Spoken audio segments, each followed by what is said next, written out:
¿no? Esta es una clase más completa de aféresis, ¿no? Ya hemos conversado bastante en la clase de práctica sobre este procedimiento, ¿no? Ya sabemos que aféresis viene de esta palabra, ¿no? Que significa, pues, separación y extracción, ¿no? Ya dijimos que realmente aféresis es un procedimiento que consta en tres partes, si se quiere, ¿no? La extracción de sangre total de un donante o paciente, la separación y retención de un componente deseado y la devolución del resto de los demás componentes que puede ser del donante o paciente. Muy bien, y cuando nosotros hablamos de aféresis, podemos hablar mejor de hemaféresis. Entonces, si yo hablo de hemaféresis, estoy hablando mejor plasmaféresis y citaféresis, o sea, todo lo que son células. Y cuando hablo de ello, yo puedo decir aféresis de células progenitoras, plaquetaféresis, linfocitaféresis, leucaféresis, eritraféresis, ¿no? O sea, de esa manera podemos hacer, ¿no? Los dispositivos de separación, ya hemos dicho, separación por centrifugación, por membrana de filtración y por absorción, que ya lo hemos mencionado, ¿no? Acá está, por centrifugación, filtración y por absorción. Ya eso lo hemos conversado también, ¿no? Y acá podemos hablar de una variedad llamada fotoféresis, ¿no? Y esto consiste en realidad hacer una leucaféresis, sacar los leucocitos, y esto se puede realizar en un paciente con linfoma B cutáneo especialmente, ¿no? Se saca sus leucocitos por medio de las máquinas, de estas separadores celulares, luego se hace el tratamiento de esta bolsita con leucocitos, con soraleno, y luego se trata con rayos ultravioletas, ¿no? Una vez que se ha tratado de esa manera, ¿no? Se va a reinfundir este concentrado. Supuestamente con este tratamiento del soraleno y los rayos ultravioleta se van a neutralizar, ¿no? Todas esas células malignas que se encuentran en los leucocitos. Entonces, esta es la manera como se puede realizar este procedimiento que se llama fotoféresis, especialmente para el linfoma B cutáneo. Muy bien, y acá están las densidades específicas de cada uno de los componentes celulares y plasmáticos. Miren ustedes, lo más pesado se va al fondo, los eritrocitos, luego vienen los granulocitos, mucho más liviano, los monocitos, mucho mejor los linfocitos, mucho más liviano aún las plaquetas.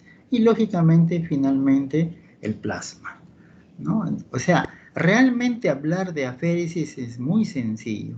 Mediante las centrífugas, ¿no? Lo que van a hacer que lo más pesado de las células se vayan al fondo, lo más liviano vayan quedando en la superficie. Esa es la intención de realizar aféresis por centrifugación, entonces.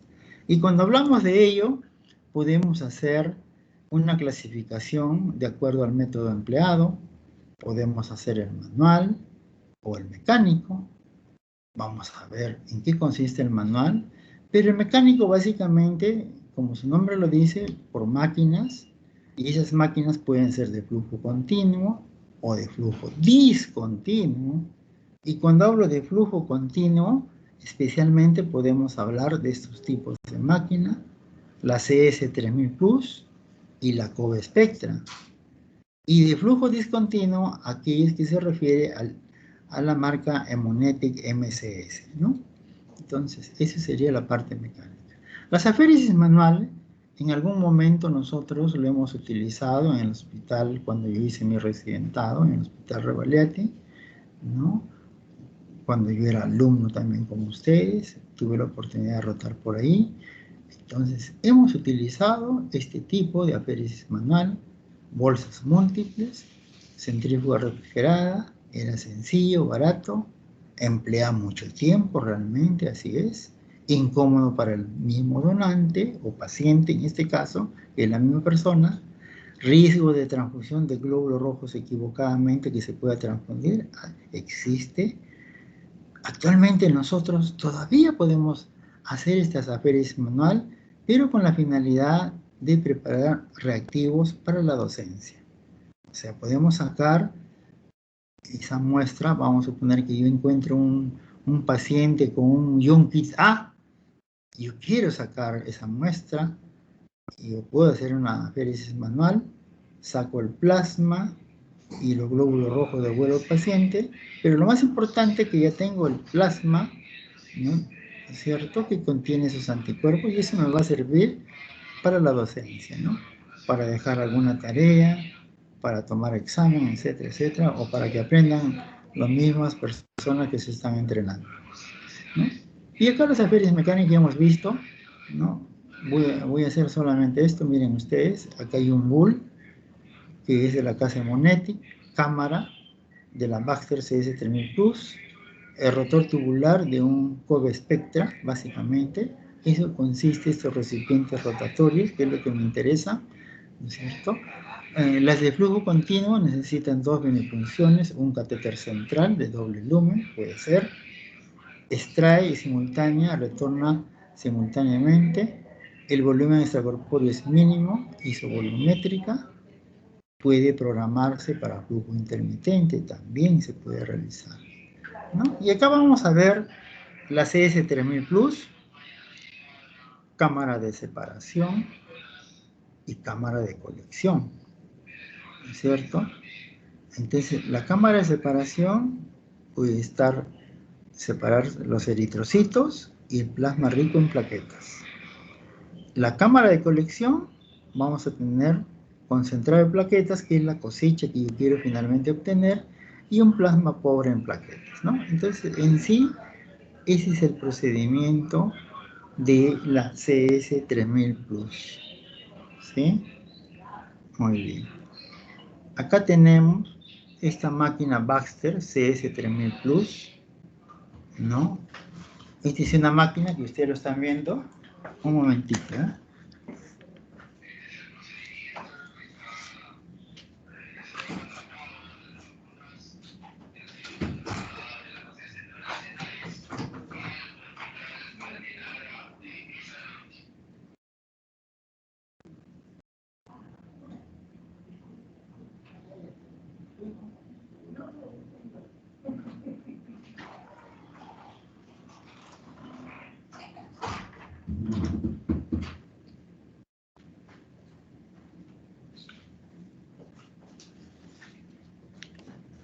Muy bien.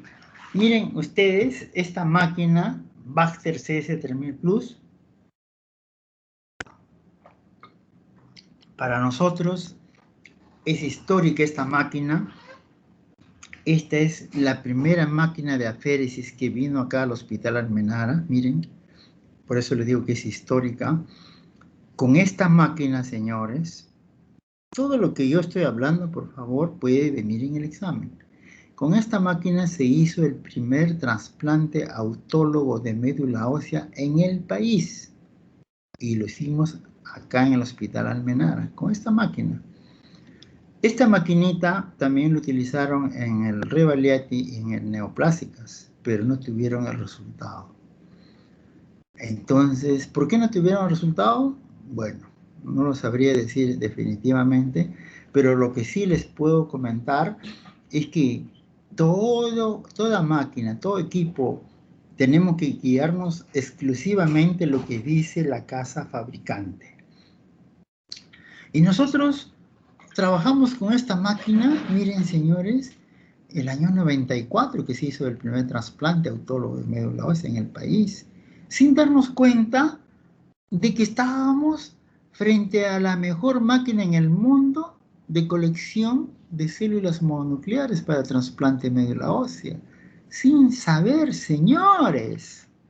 Y estaba acá en el Hospital Almenara, porque ese trabajo, si bien es cierto, el año 94 se hizo el primer trasplante autólogo de médula ósea en el país, el año 98 en el congreso de la AABB, o sea, de la Asociación Americana Banco de Sangre, que se realizó en Denver, Colorado, se presentó esta máquina como la mejor máquina en el mundo de esta colecta de stem cells de médula ósea. Miren, señores, sin saber que eso era una máquina buena. Y nosotros la habíamos trabajado. Lógicamente para nosotros fue un orgullo, pues, ¿no? Y más aún conocer a esa persona que había hecho ese estudio. Nosotros, yo en mi caso, yo era pues una persona muy inquieta. Yo quería conocerme con los mejores del mundo, de todas las cosas que yo quería aprender. Y me conocí con este doctor famoso que trabajaba en la clínica Mayo en Rochester. Se me hizo amigo, lógicamente nos hicimos amigos, le llevé regalitos de Perú y nos hicimos muy amigos, y conversamos. Las dudas que yo tenía le pedía. En ese momento recién se estaba instalando el internet y el día siguiente estaba contestado el internet. Fíjese, yo me quedaba asombrado, ¿ah? Yo rara vez veía mis correos, pero yo me asombraba la respuesta que hacía este hombre. Imagínense, ¿no? Entonces vamos a ir desarrollando, porque este doctor se llama Álvaro Pineda. Pueden entrar a internet. ¿Quién es Álvaro Pineda? Uno de los famosos, grandiosos de Aferis en el mundo. Trabajó en la clínica Mayo en Rochester. O sea, con esta maquinita que ustedes están viendo, que parece una lavadora, hicimos el primer trasplante autólogo de médula ósea en el país. Y hay tantas anécdotas, ya después iremos contando. Muy bien. Miren ustedes acá, esta es otra máquina de aféresis de la firma Baxter, modelo Amicus. Ustedes la ven, muy hermosa, muy bonita. Y miren, señores, estamos frente a la máquina de aféresis, la mejor máquina en el mundo de plaquetaféresis. Imagínense. Y lo hemos tenido nosotros en el Hospital Almenara. Un hecho grandioso. Y eso también fue presentado en el Congreso de 1998 en Denver, Colorado, por el doctor Álvaro Pineda. Pero ¿por qué fue la mejor máquina? Y esto todo apunte, yo voy a tomar el examen. ¿Por qué fue la mejor máquina en el mundo de plaquetaféresis? Porque esta fue la única máquina que sacaba plaquetas chicas, medianas y grandes. ¿Qué sacaba esta máquina? La que vimos anterior. Sacaba solamente plaquetas chicas y medianas. Las grandes lo dejaba. Miren ustedes. Todas las máquinas que existen en el mercado sacan plaquetas chicas y medianas. Igual que esta. Pero esta es la única máquina que saca plaquetas chicas, medianas y grandes. Por eso es la mejor máquina en el mundo de plaquetaféresis. Imagínense. Y lo hemos tenido acá en la Almenara. ¿Y qué cosas son las plaquetas grandes? Son las plaquetas jóvenes.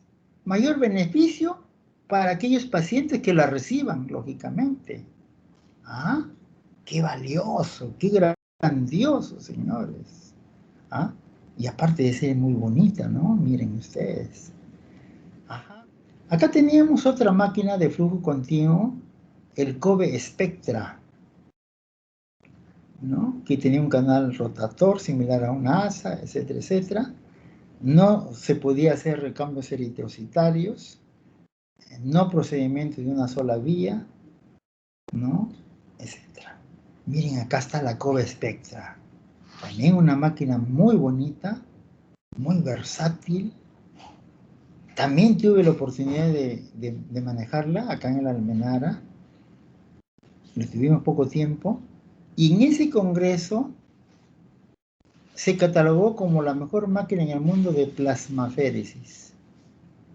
O sea, imagínense, nosotros hemos tenido acá en el Hospital Almenara las 3 mejores máquinas de aféresis del mundo. Es grandioso, señores. Bueno, yo me siento bien haber manejado todas estas máquinas. Pero miren ustedes, acá tenemos una máquina de flujo intermitente de la marca Emonetic, MCS. Ah, miren, ve, Emonetic. Este ya es flujo intermitente. Generalmente una vía venosa, centrifuga llena y vacía alternativamente. La desventaja, mayor tiempo de colección, es cierto. Mayor volumen extracorpóreo, así es. Mayor contaminación con glóbulos rojos, podría ser, y eso lo hemos mejorado acá en el Hospital Almenara. ¿Por qué se contaminaba con rojos? Porque nosotros hallamos la fórmula. Hallamos la mejor manera su uso en este hospital. ¿Ah? Usted dirá, el hospital Almenara, así, no. Hasta hemos corregido que los mismos norteamericanos no sabían cómo controlar eso, ¿no?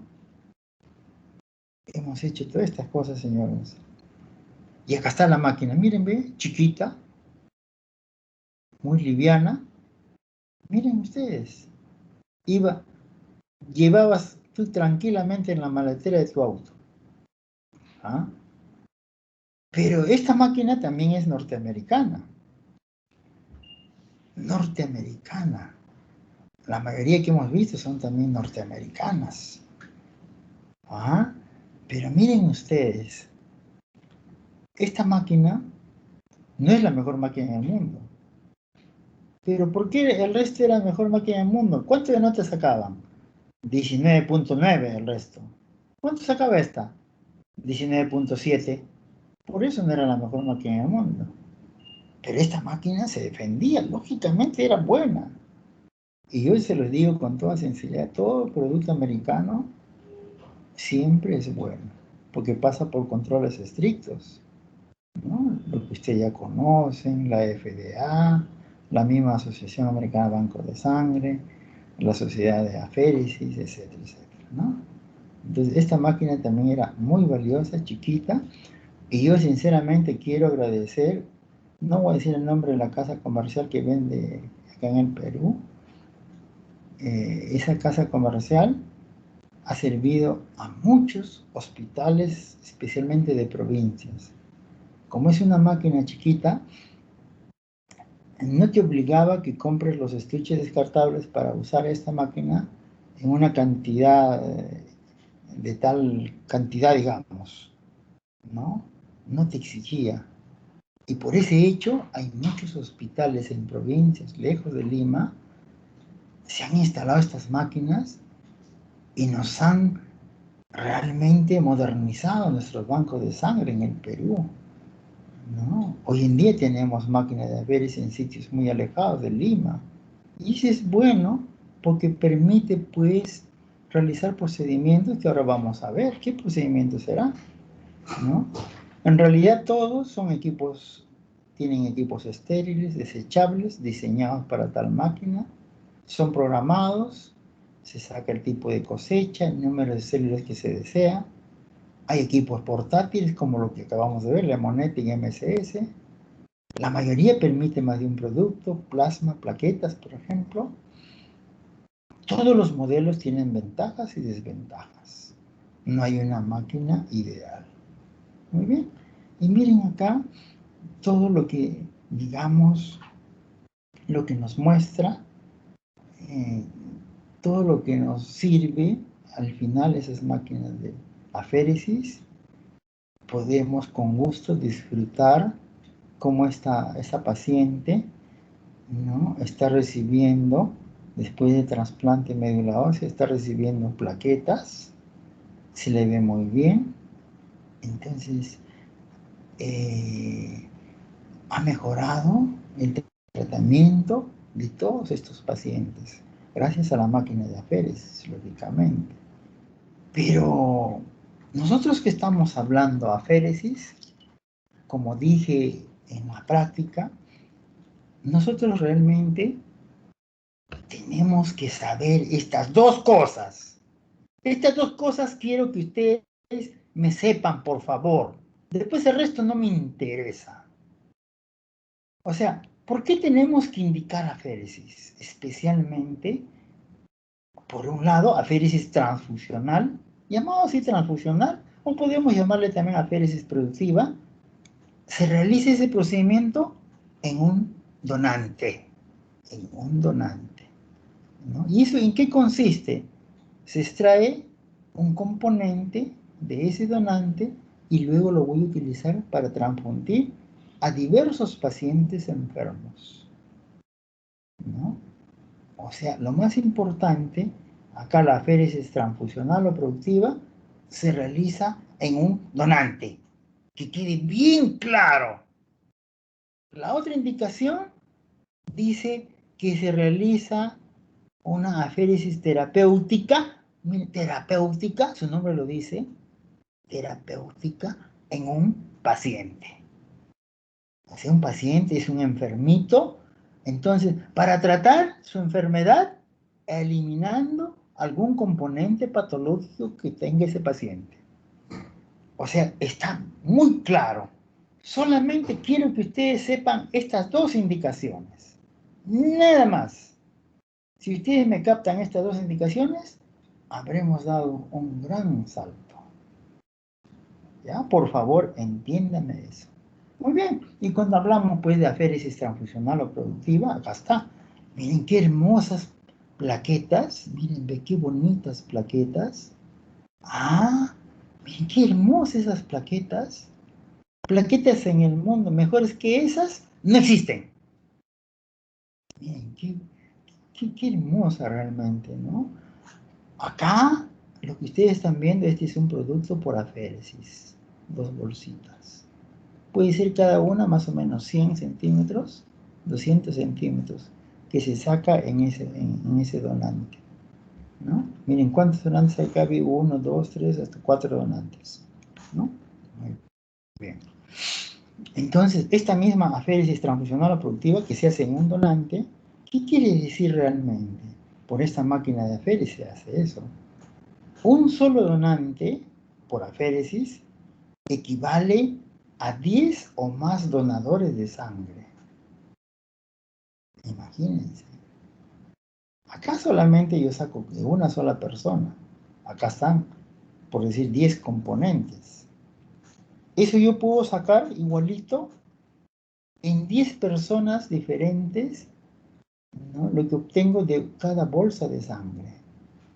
De cada bolsa de sangre saco 50 centímetros concentrado de plaquetas y lo junto y ya tengo esa cantidad. 500 centímetros en todo caso podría tener, ¿no? Muy bien. Lo mismo que estamos hablando. Aféresis transfusional o productiva. Miren, ve, acá tenemos 10 bolsitas, 10 gotitas en otras palabras, y de cada gotita le hemos sacado esto, que son las plaquetas. Vamos a suponer que cada uno es 50 centímetros, en 10 son 500. Pool de plaquetas. Pool de 10 personas diferentes. De 10 personas que donaron su sangre. 10 personas diferentes que tienen grupos sanguíneos ABO diferentes. Grupos sanguíneos de HLA tipo 2 diferentes. ¿Cierto? Entonces, mientras más cantidades que yo tenga diferentes, hay más posibilidad, riesgo de sensibilizar o formar anticuerpos. Y miren acá, lo obtenido por aféresis, una sola bolsa grande o dos bolsitas de 100, total 200, pero producto de aféresis. ¿Ah? Más puras, más limpiecitas y de una sola persona. Acá tienes 200 y acá tienes 500. Y nosotros vamos a hablar más adelante uno de los principios que dice que el componente que yo debo elegir debe ser aquel componente que tenga la máxima concentración en un menor volumen. ¿Y cuál es ese? Este. O sea, nosotros no deberíamos poner este pool de plaquetas. Miren, en Japón, desde el año 95, está prohibido poner estas plaquetas, pool de plaquetas. ¿Por qué? Porque puede formar anticuerpos y mi paciente tener esa refractariedad y morirse muy prontamente. Miren, señores, mientras acá en el Perú es difícil que hagamos eso. nosotros como salud podríamos estar más o menos a la par, ¿no? Porque acá casi todos los pacientes se transfunden plaquetas obtenidas por aféresis. O sea, plaquetas de óptima calidad, ¿cierto? Ese es el nacimiento. Entonces, lógicamente, este es un producto lo mejor, comparando con ellos. Acá hay 10 posibilidades de sensibilizar, de formar anticuerpos. Acá hay solamente una posibilidad. Miren la diferencia. Acá hay 10 posibilidades, porque son 10 personas diferentes, 10 bolsas diferentes, de poder contaminar de HIV, hepatitis C, etc. Acá solamente una sola posibilidad. Al final, lógicamente, yo como médico, para lo mejor que debo obtener de mi paciente, debo preferir estas plaquetas por aféresis. No sé si me están entendiendo, porque esto es básico que lo sepan. Si no saben lo que estoy mencionando, por gusto estoy haciendo la clase. Muy bien. Acá seguimos las aféresis transfusional o productiva de donante. Acá están, miren, ¿qué? 5 y 5, 10 bolsas. De cada bolsa de sangre se han sacado estas plaquetas, 50. 50 por 10 son 500. Acá está, pool de plaquetas. Y miren, acá están las plaquetas verdaderas de aféresis. Miren, ¿ve? 10 y 10 son 200. Acá está 200. Lógicamente yo prefiero para mi paciente la de menor volumen. Acá está. ¿Ah? Una sola posibilidad de sensibilización. Acá 10 posibilidades, por lo que acabamos de mencionar. Muy bien. La aféresis transfusional o productiva que se hace en un donante, hemos dicho, donación de sangre u otros componentes, extraer sin contaminación, repetidas veces, mayores volúmenes, para administrar a pacientes con desórdenes de hemostasia, entrega a la planta procesadora de productos biológicos, también se puede realizar como dijimos al comienzo, ¿no? Y la aféresis terapéutica, su nombre mismo lo indica, terapéutica, paciente, ¿para qué sirve? Para tratar enfermedades diversas. Así es. Se puede extraer glóbulos rojos, glóbulos blancos o constituyente de plasma, aquel que esté en malas condiciones en mi paciente, lo que está indicado sacarle en mi paciente. Y puede ser reemplazado por plasma o cristaloides o coloides también, ¿no? Generalmente nosotros utilizamos, o si no es plasma, utilizamos los coloides, ¿no? Y acá distintas maneras, pero lo que más me interesa es que nosotros cuando hagamos, todo se llama plasmaféresis, pero como yo voy a sacar en buenas cantidades, eso se llama recambio plasmático terapéutico, ¿no? Eso es lo que yo voy a hacer en mi paciente. Y básicamente, ¿no? Mira, cuando hablamos de aféresis terapéutica, como dijimos, se hace en un paciente, la base teórica ¿en qué consiste? En dos cosas muy importantes. En reducir esa sustancia patológica, por un lado, o en suplir la sustancia ausente. Dos cosas. Al reducir la sustancia patológica, ¿no es cierto? Mejorar la relación antígeno-anticuerpo, reducir los mediadores de la inflamación o inmunidad, reducir los complejos inmunes, y por otro lado, como dijimos, suplir la sustancia ausente, ¿ya? Y al final lo que yo obtengo realmente es una mejoría en la evolución de la enfermedad. Y acá está, miren, un paciente con Guillain-Barré en sala de cuidados intensivos, ¿no?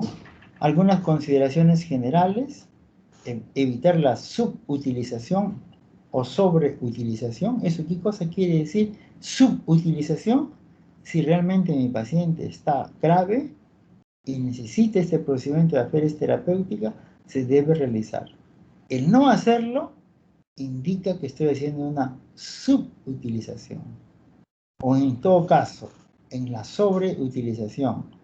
Yo puedo tener un paciente con Guillain-Barré, pero de una evolución muy leve, o sea, un cuadro clínico bastante leve, sencillo, y no es necesario hacerle plasmaféresis o recambio plasmático, y si yo le hago, estoy haciendo la sobreutilización, o sea, no debo hacerlo si mi paciente tiene un cuadro clínico muy leve. ¿Ya? Eso también. ¿Por qué? Porque tenemos que evaluar en nuestra balanza riesgos, beneficios. Usted sabe, para todos estos procedimientos hay riesgos que se van a presentar. Riesgos que se van a presentar, así es. Entonces yo tengo que tener mucho cuidado, ¿no es cierto? Especialmente utilizarlo de la manera más óptima, ¿no? Nosotros sabemos, y la literatura lo dice, ¿no? Complicaciones, y una de las complicaciones más severas es que un paciente tenga, por ejemplo, una reacción anafiláctica y se pueda morir, ¿no? Es una de las reacciones más severas. Y la literatura dice, por cada 10.000 procedimientos, generalmente hay un fallecido. Yo tengo más de 30.000 procedimientos y yo hubiera tenido 3 fallecidos y no he tenido ninguno. Pero ¿saben qué? Sí he tenido 3 reacciones anafilácticas que si yo no hubiera estado ahí, se hubieran muerto. Miren ustedes. O sea, lo que dice la literatura es cierto. Y hay que hacerle caso y hay que estar prevenidos. Ah, muy bien. Entonces ya sabemos de la sobreutilización. Debe ser evaluado por médico personal y médico de aféresis, lógicamente. Establecer un plan de tratamiento y meta de la terapia. Al paciente hay que informarle sobre la naturaleza, los beneficios, los riesgos y las alternativas. Lógicamente hay que ver, hay que hacer conocer, si no es al paciente, al familiar. A veces el paciente no está preparado o el paciente no está consciente. Y lógicamente el ambiente debe tener un acceso para las reacciones adversas. Nosotros generalmente cuando hacemos estos procedimientos, pues debemos hacerlo en las unidades de cuidados intensivos. Lógicamente que una unidad de cuidados intensivos no hay otro lugar mejor que ello, ¿no? Entonces, trabajar en esa unidad es lo máximo que yo puedo, digamos, tener, ¿no? Muy bien.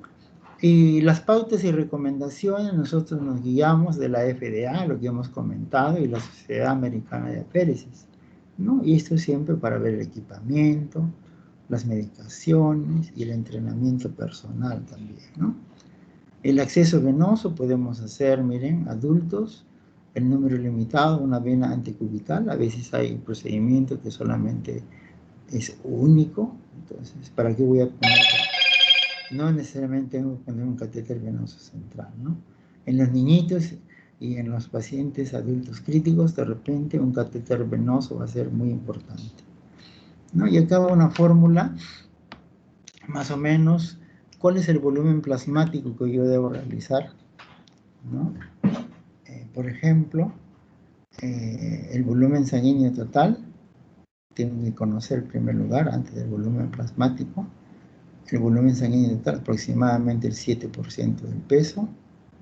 Un paciente de 70 kilos, multiplico 7 por 70, 4.900 centímetros cúbicos o mililitros en este paciente de 70 kilos. Si tiene un hematocrito de 40, volumen plasmático será de cada 100 centímetros de plasma, ¿no es cierto? Voy a obtener 60, de cada 100 centímetros de sangre total voy a tener 60 de plasma. De 4.900 de sangre total, ¿cuánto de plasma? 2.940. Eso realmente equivale a un volumen. O sea, yo tengo que programar mi máquina a un volumen y programar a esos 2.940, ¿no? De esa manera se procede, ¿no? Y aquí, cuando yo trabajo a un volumen, lo que acabamos de ver, el recambio real es de 63%. Si yo hago un recambio a 2 volúmenes, el recambio real es 85%. Si yo hago a 3 volúmenes, que sería por acá, ¿no? llego a un 95%. O sea, los estudios que se han hecho dicen que a menor volúmenes hay un mejor recambio. O sea, yo puedo programar a un recambio de un volumen o volumen y medio, por ejemplo. Volumen y medio. Y de esa manera estaría actuando lo mejor para mi paciente, ¿no? Cuando la removida, si yo quiero sacar inmunoglobulinas M, miren ustedes, va a ser mucho más provechoso que sacar inmunoglobulina G. ¿Por qué? Porque la inmunoglobulina G, aparte de estar en el extravascular, también está en el, perdón, a pesar de que está en el intravascular, también está en el extravascular. O sea, se va a remover, ¿no? Por eso que a veces cuando nosotros tenemos anticuerpos, decimos el signo de rebote, ¿no? No es otra cosa que ha habido movilización del extravascular hacia el intravascular, ¿no? Y acá, los líquidos de reemplazo, generalmente nosotros utilizamos albúmina y plasma fresco, ¿no? Son dos únicas que, por ejemplo, la albúmina, las ventajas, no tiene contaminación con mediadores inflamatorios, sin riesgo de hepatitis, por ejemplo. La desventaja es alto costo, no tiene factor de coagulación, sin inmunoglobulinas, lógicamente.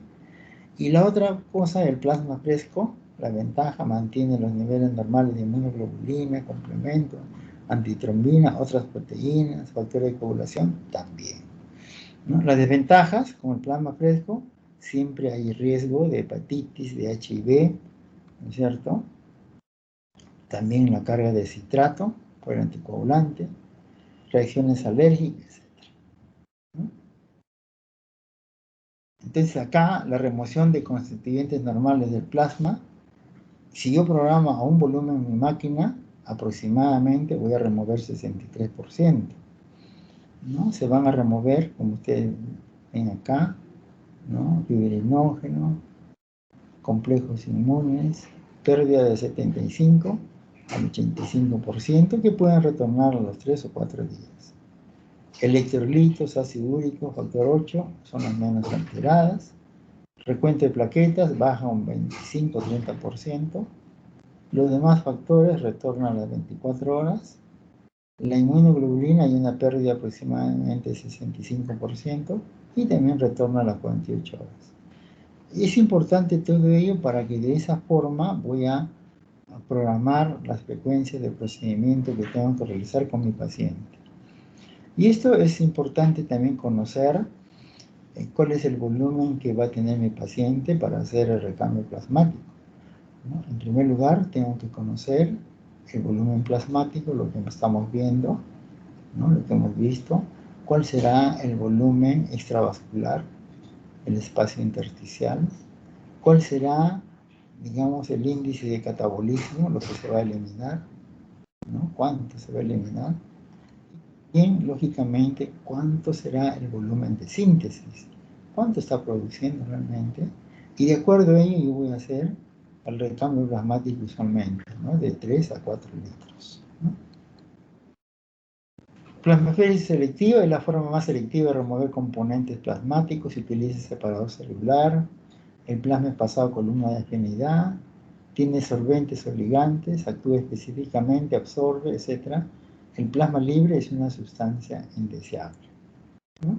Este es el procedimiento de la plasmaféresis selectiva, ¿no? Básicamente lo que hemos dicho, ¿no es cierto? Separa el plasma, luego se va a mezclar con sustancias donde va a haber una reacción antígeno-anticuerpo y va a pasar por unos filtros y en esos filtros se van a quedar, digamos, como pegados, ¿no? Y de esa manera va a regresar el plasma sin la sustancia que me está haciendo daño a mi paciente, ¿no?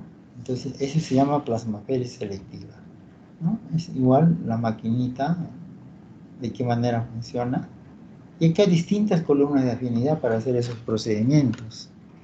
Por ejemplo, hay columnas de inmunoafinidad, anti-LDL, afinidad química, proteína A del estafilococo, anticuerpos monoclonales, ¿no? Sustancias de grupos sanguíneos, etc., ¿no? aquí miren ustedes, cuando yo voy a hacer un recambio plasmático terapéutico o una plasmaféresis terapéutica, miren, conocer la enfermedad, síndrome de hiperviscosidad, componente que voy a extraer, proteínas anormales o paraproteínas que llamamos, ¿no? Y así, por ejemplo, yo quiero una enfermedad hiperlipidemia, tengo que sacar el exceso de lípido y lipoproteínas anormales, en eso consiste. O yo quiero en un lupus eritematoso sistémico, ¿no es cierto? El componente de extraer complejos inmunes, etcétera, etcétera. Y así acá tengo de la mayoría de enfermedades qué cosa voy a mejorar, ¿no? El rol del médico como terapeuta es un procedimiento que está indicado. Tenemos que evaluar el cociente riesgo-beneficio, como ya dijimos anteriormente, evaluar la hemodinámica, que tiene que estar estable, evaluar el estado metabólico, el calcio, magnesio, las proteínas, etc. Y, lógicamente, también obtener el consentimiento informado del paciente o familiar o tutor que se encuentra ahí, ¿no? Entonces, nosotros como médicos de banco de sangre tenemos que diseñar el plan de tratamiento y, lógicamente, tratamiento también de las complicaciones. Y cuando yo digo diseñar el plan de tratamiento, tengo que ver el volumen de intercambio, el fluido de recambio, frecuencia de procedimiento y un seguimiento clínico y pruebas de laboratorio, ¿no? Eso tengo. Y finalmente, yo tengo que clasificar todo lo que son estas enfermedades, en qué grupo lo ponemos, lo clasificamos. Acá vamos a ver, por ejemplo, categoría 1. ¿Qué patologías van a estar en categoría 1 entonces? Aquellas que son ampliamente demostradas y aceptada su eficacia. Entonces, eso es muy importante. Considerada terapia primaria de primera línea, ¿no? Entonces, esto corresponde a lo que son categoría 1. Y todo lo que corresponde a categoría 1, si está el compromiso bastante severo, tengo que realizar ese procedimiento que indica allí. Tengo que realizarlo de todas maneras, ¿no? Categoría 2. ¿Qué dice categoría 2? Evidencia suficiente para sugerir eficacia. Ajá. Considerada como tratamiento de apoyo. Considerada nada más. Como tratamiento de apoyo, ¿no? Entonces acá vamos a ver qué enfermedades están. Categoría 3 dice que hay una evidencia insuficiente, una relación riesgo-beneficio incierto, o sea, no es nada bueno, entonces categoría 3. Y la categoría 4 dice falta de eficacia en ensayos controlados. O sea, todos los estudios que se han hecho, los ensayos dicen que no sirven, en otras palabras. Más o menos. Tenemos, miren ustedes, lo que está en amarillito son aquellos que sí se debe realizar, que son generalmente categoría 1. Esta es una polineuropatía desmineralizante inflamatoria crónica. Acá está, miren, ve, categoría 1. ¿Quién dice eso? La Asociación Americana de Banco de Sangre y la Sociedad Americana de Aféresis. Igual dice la crioglobulinemia. Y más abajo, el síndrome de Pasteur también, ¿no? Ahí está Guillain-Barré, categoría 1. Hipercolesterolemia familiar homocigota, también categoría 1 y 2. Hiperviscosidad sérica, categoría 1. Leucemia con leucocitosis, síndrome de leucocitosis, categoría 1. Esto debería haber más, ¿no es cierto? Pero acá está categoría 1 nomás. Miastenia gravis, categoría 1. ¿No? Miren acá, la colecta de células progenitoras para trasplante medular ósea, citaféresis, categoría 1, el otro no reporta. Púrpura post-transfusional, categoría 1. Enfermedad de Refsum, no hemos tenido acá casos de eso, no hemos tenido, ¿no? Miren acá, esquizofrenia de los loquitos, Categoría 4, claro, no se sabe nada. Hacerle un loco esquizofrenia es por gusto. Miren ustedes acá, trombocitosis. Ya lo que hablamos en un momento, o trombocitemia también dijimos, ¿no? Categoría 1. Y miren acá, púrpura trombocitopénica trombótica. Categoría 1. Qué bonito es esto, ¿no? Encontrar esos casos. Muy bien. Acá síndrome de hiperviscosidad, ya sabemos que podemos hacerlo en mieloma múltiple, macroglobulinemia de Waldenström, hacer el recambio plasmático terapéutico, lógicamente, ¿no? Con todas estas sintomatologías, el tratamiento se debe hacer un recambio plasmático terapéutico, especialmente luego con agentes citotóxicos, en el caso de mieloma múltiple, especialmente, ¿no? Y la viscosidad debe ser mayor de 1.8, debe ser 3, 4, 5, hasta 5, acá está, ¿no? Para hacer este procedimiento de recambio plasmático terapéutico, ¿no? Hiperleucocitosis, nosotros sabemos que nosotros podemos tener hasta 10.000 leucocitos, y acá hay sujetos que tienen más de 100.000 leucocitos, blasto circulante más de 50.000, hay un leucocrito mayor de 20%, puede ocurrir obstrucciones en la circulación sanguínea, especialmente en el cerebro, en el pulmón. Es muy delicado esto, tenemos que hacerlo, ¿no? Tenemos que hacer este procedimiento, lógicamente, antes de la quimioterapia, para que se puedan difundir bien los quimioterápicos y puedan tener buena acción en las células neoplásicas. Trombocitemia, ya hemos comentado, la plaquetaferesis terapéutica, los recuentos mayores a 1.500.000 plaquetas, ¿no? Entonces tenemos que hacer este procedimiento, especialmente por la evidencia de trombosis o amenaza de un accidente cerebrovascular, ¿no? O una manera profiláctica, ¿no? Especialmente aquellos asintomáticos por el embarazo, para prevenir un infarto placentario sobre todo, o una muerte fetal, ¿no?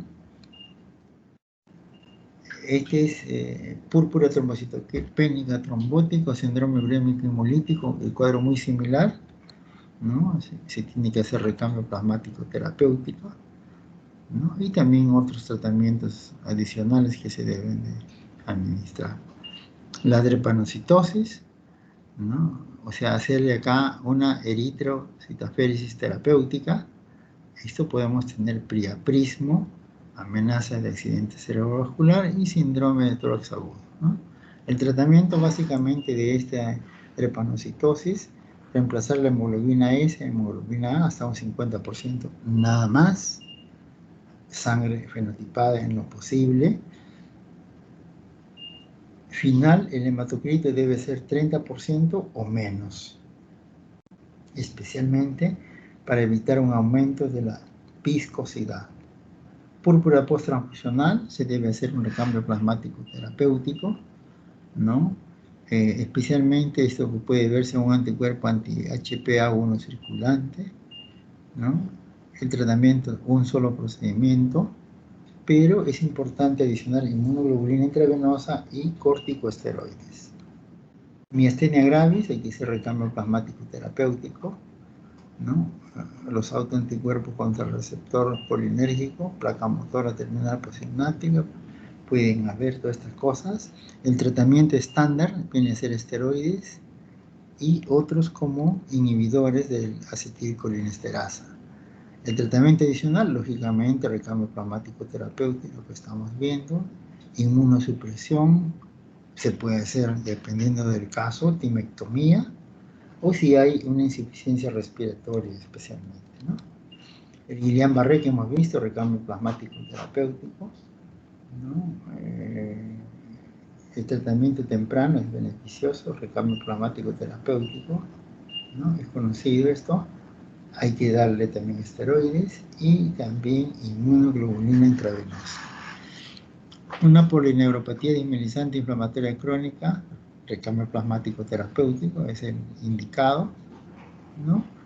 Entonces acá, por ejemplo, es importante el tratamiento con corticosteroides, el recambio plasmático terapéutico y también la inmunoglobulina intravenosa, ¿no? Y acá tenemos una serie, digamos, de patologías, ¿no?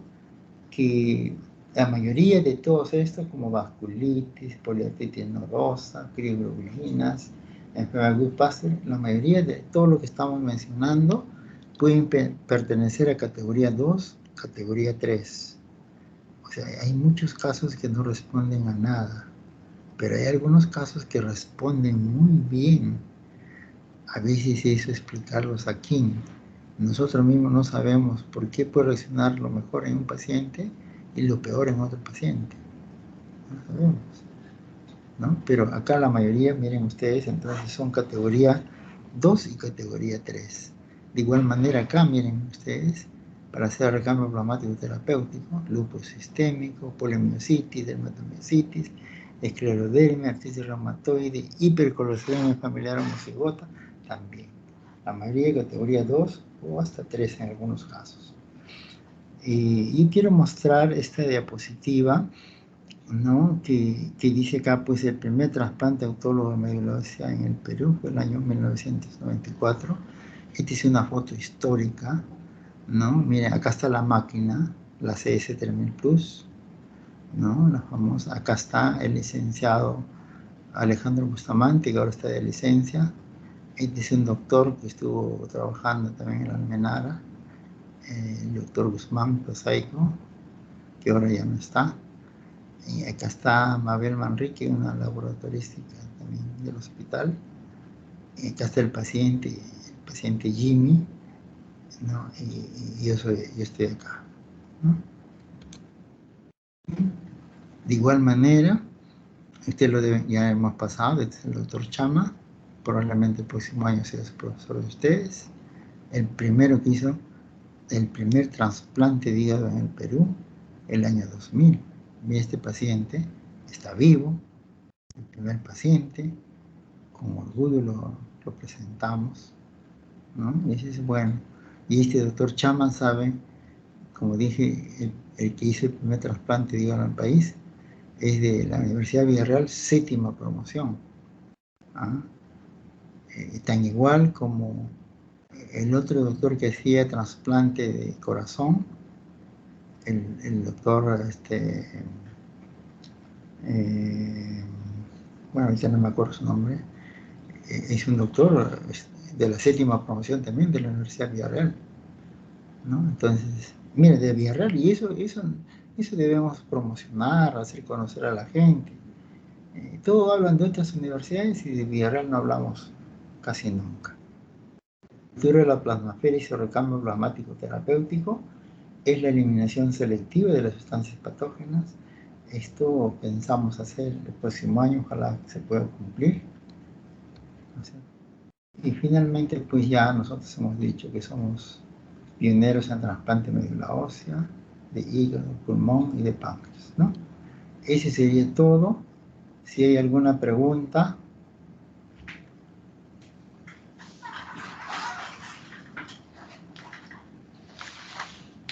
No hay preguntas. Voy a pasar lista. A ver, rapidito me van contestando. Leonor Alarcón, ¿está? Doctor. Muy bien. Josefina Ayauca.